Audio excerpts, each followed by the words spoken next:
Hello everyone, welcome back to my channel Sonali's world. তো আজ আমি তোমাদের নিয়ে এসেছি একটা নতুন জায়গায়। আমিও এসেছি নতুন জায়গাটায়। এই জায়গাটাই প্রথম আমার আসা। তো কোন জায়গা চলো তোমাদের দেখাচ্ছি।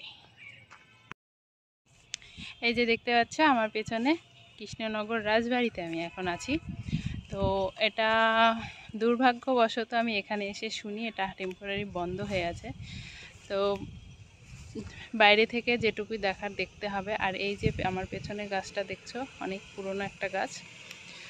তো এই গাছটার ভেতরে একটু পর যাব আমি, তো দেখাচ্ছি।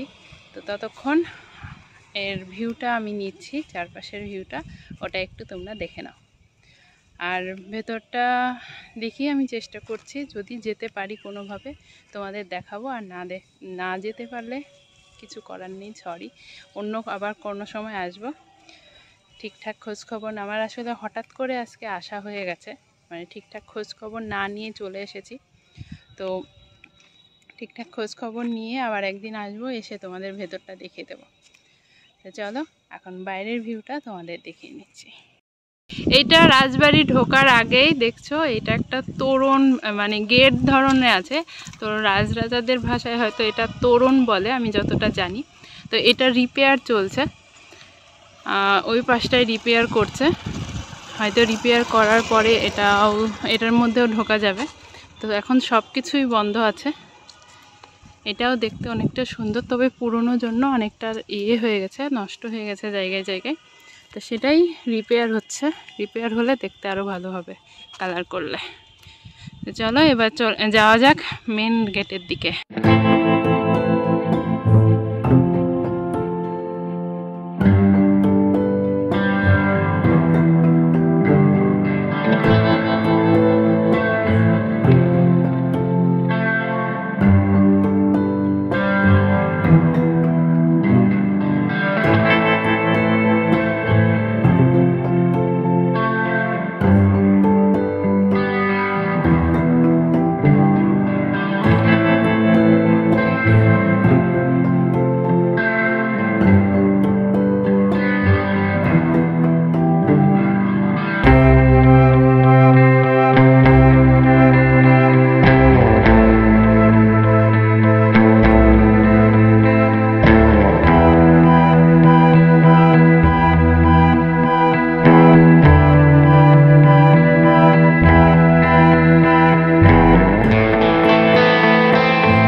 আমরা এখন এখান থেকে চলে যাচ্ছি, কারণ ভেতরটা দেখানো সম্ভব হলো না, অনেক চেষ্টা করলাম, মানে ভেতরে কেউ নেইও যে তাকে বলে রিকোয়েস্ট করে ভেবেছিলাম তাকে কেউ থাকলে তাকে রিকোয়েস্ট করে হয়তো ভেতরে ঢুকতে পারবো, কিন্তু সম্ভব হলো না।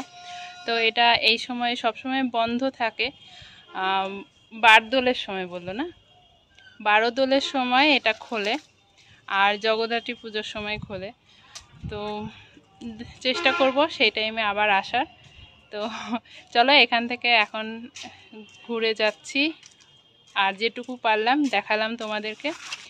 এবার চলো একটু বাজারের দিকে যাব, সেখানে গিয়ে কৃষ্ণনগর এসেছি, কৃষ্ণনগরের সরভাজা না খেয়ে তো যাওয়া যাবে না, তাই না?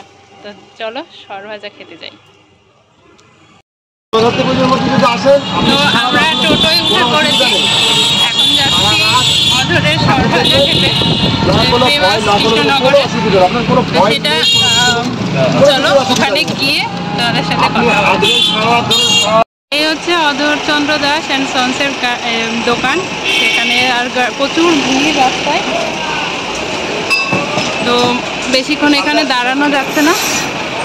তো আমাদের সরভাজা নেওয়া হয়ে গেছে, তাড়াতাড়ি করে একটু সরভাজাটা নিলাম, নিয়ে চলে যাচ্ছি রাস্তায়। স্টেশনে এসে আমি সরভাজাটা খাচ্ছি, এর অসম্ভব সুন্দর টেস্ট, যে একবার টেস্ট করবে সে কখনো ভুলতে পারবে না। এই কারণে 110 বছর ধরে এই মিষ্টি চলে আসছে এবং স্বমহিমায় বিখ্যাত হয়ে আছে কৃষ্ণনগরে।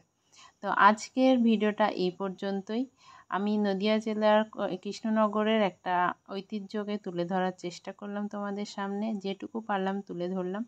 যদি তোমাদের ভালো লেগে থাকে তাহলে অবশ্যই একটা লাইক করে দিও, কমেন্ট করে জানিও এরপরে কি দেখতে চাও তোমরা, আর চ্যানেলে নতুন হলে সাবস্ক্রাইব করে পাশে থেকো।